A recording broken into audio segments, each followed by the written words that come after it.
مش مرجل انك تنشر صور مرتك على النت وتطعن في شرفها وتخلي سيرتها على كل لسان بعد ما طلقتي. قصدك اللي كانت مرتي، ووطي صوتك انت هتتكلم معاي، واعرف انه بنتكم كانت غلطاني وخدت جزاتي. وانت يا عم خالد فهم قريبك هيتكلم مع مين؟ لا احنا عارفين جايين لمين يا اولاد، بس دي شرف. دقيقة يا عم خالد، ده دلوقتي كل اللي يتكلموا يقول لك انت مش عارف هتتكلم مع مين، وبعدين دي اعراض ولاي، يعني ما فيهاش اصحى ركبنا، ولا دول علشان غلابي وما لهمش ظهر. غلابه ولا مش غلابي، كنت واصل انت عليهم يا ابو عمو. ما تظبط كلامك وخليك حكيم من غير كتر حديد ولا حكيم ولا تمرجة.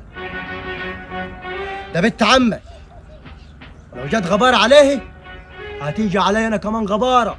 ده شرف عالي. انت